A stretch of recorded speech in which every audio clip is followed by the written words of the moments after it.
Good morning, students. So today I am going to start a new chapter of ecology, chapter 13, organism and population. First we will discuss what is ecology. Ecology, so that is a branch of biology which is dealing with different types of organism and the interaction among themselves, and also the interaction between the organism and the environment, because the ecosystem consists of both biotic and the abiotic components. Biotic components, these are all the living components, either plant or the animals or the microorganisms, and the abiotic components, so that is the environment and a different factor of the environment like the light, temperature and the rainfall. So these are all the abiotic factors. So constantly in the ecosystem you can see that there is always interaction not only among the organism but also between the organism and the environment. So ecology is concerned with mainly four level of biological organization. First is the organism, then population, third is the community, and fourth is the biome.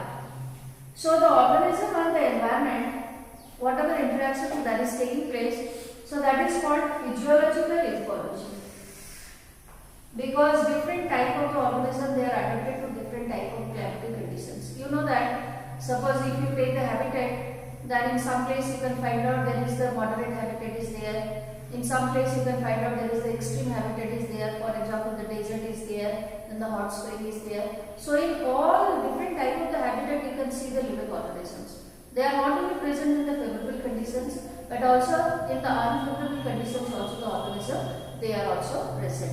So how they are present? Because you can find out there are modification of physiology of that particular organism. And when we study about the organism and its physiology, how there is change in the physiology, how the organism they are adapted to different climatic conditions, then that is called physiological ecology. So the organism, they are adapted to the environment not only for survival but also for reproduction. Because the survival, so that is not only the question. The organism, they are surviving, and also to maintain that particular species or the race, the organism need to reproduce also. So when there is change in the physiology, they are also surviving and also they are reproducing in that particular habitat.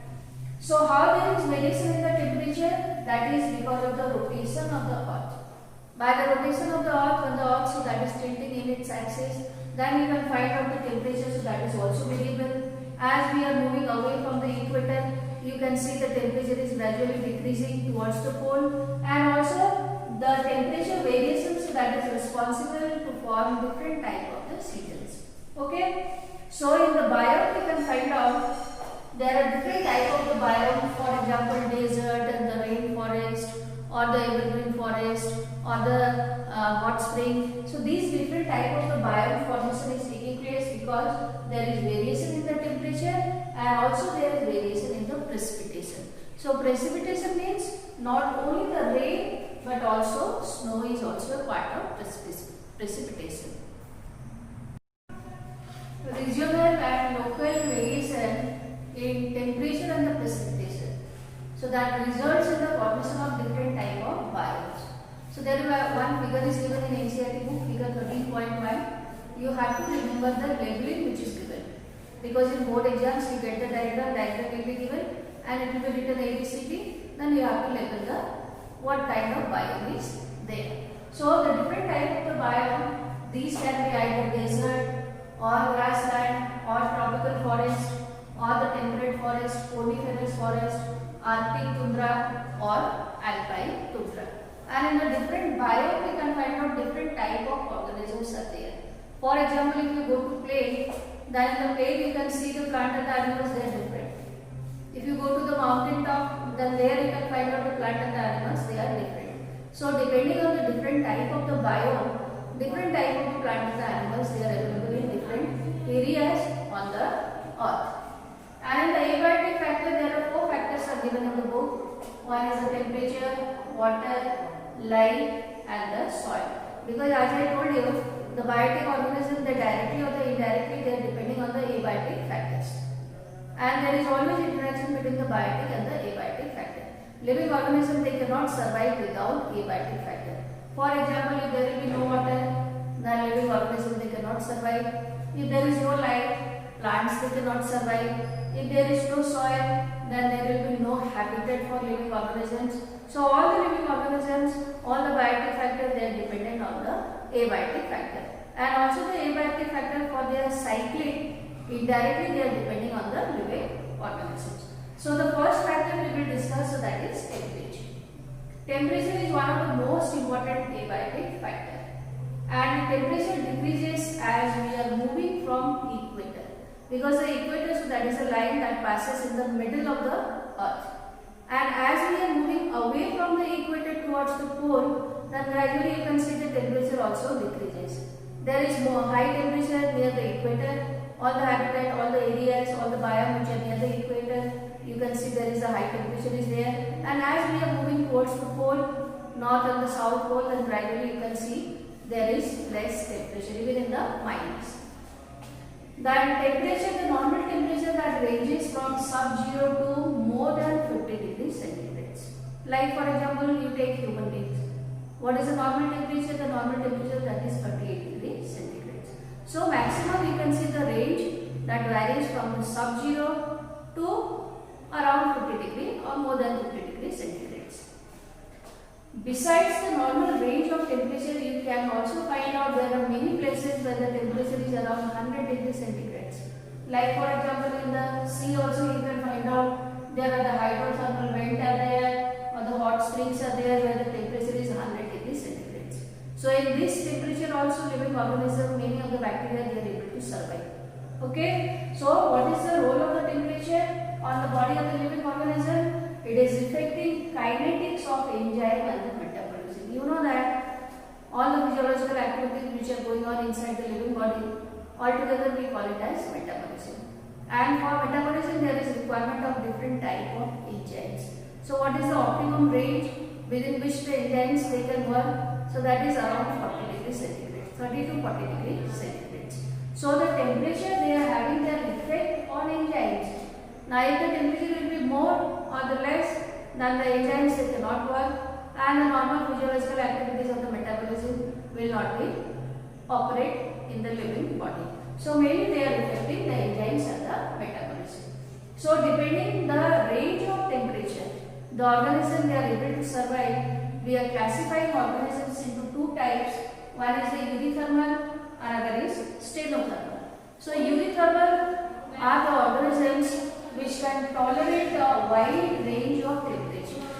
They can survive in the low temperature also and they can survive in the high temperature also.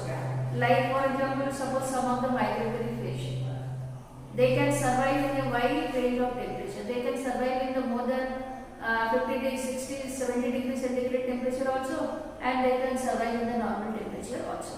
Okay, so those kind of the organisms they are called euthermal. And the stenothermal are the organisms which can tolerate only a narrow range of temperature. So they can survive only in that temperature range which is optimum for their body. If they are taken to some other place where the temperature is more or the less, then they will not be able to survive. So those kind of the organisms they are called stenothermal. So you have to remember what is euthermal and what is stenothermal. Second abiotic factor, that is water. So all of you know that without water there is no life. Why? Because if you take the living cell, the maximum portion of the living cell, so that is also made up of water. Or if you take the blood, then the 55% of the blood is plasma and the maximum 80 to 90% of the plasma, so that is water. So without water life is not possible. Okay, and its availability, so that is limited in desert. If you go to desert area, then the availability of the water, so that is not as much as we are getting in the normal plain areas. But even in the desert condition also you can see plants and the animals they are able to survive. So how they are able to survive? Because you can see there are many different type of the morphological or the physiological modifications are there, and these modifications make the living organism to survive in that area also where there is less available water is there. Okay. The productivity and the distribution of the plant is also dependent on water. You know that if water is not available, then the plants they cannot photosynthesize. They cannot prepare the food. And plants are getting the water from the soil. Soil water, they are taking soil water with the help of the roots and they are producing food in the process of photosynthesis. If the availability of the water will be less, then less amount of the food will be produced, and because animals, they are directly or indirectly they are dependent on plants for getting the food, so the number of animals will also decrease. That organism living in the ocean, lake and the river also face water related problems. You know that the source of water bodies, either it is fresh water or it is saline water. And the fresh water, for example, the pond and the lake and the stream and the river, so these are all fresh water. In fresh water, the organisms, either it is plant or the animals, they are different. Their morphological features, they are different and they are adapted to that particular habitat, where you can find out the amount of the salt is very less. But if you go to the sea or the ocean, you can find out there are different type of the plant and the animals they are surviving, because the conditions are different there inside the ocean. Availability of the sunlight or the solar energy, so that is less, and also the salinity, so that is more, the depth is more. So because the conditions they are variable, so the organisms which are found in the sea or the ocean, they are morphologically different from the organisms which are found in the fresh water. And the chemical composition of water, pH of water and the amount of the salt, which is called salinity, so that is also important for the survival of the organism. If the chemical composition and the pH and the salinity will be variable, then you can see the different type of living organism. In fresh water, amount of the salt which is present in the water, so that is only 5%. Whereas in the sea or in the ocean, you can see it is around 30 to 35%. Or in some part of the ocean, you can see the salinity, so that is around 90%. So in all these range of the salinity also, you can see different type of the living organism they are able to survive. So depending on the wide range of salinity, the organisms they are called euryhaline, and if the organism they are able to survive in a narrow range of salinity, then they are called sphenohalite. Because these organisms they also have to face water related problem, so that is the osmotic balance.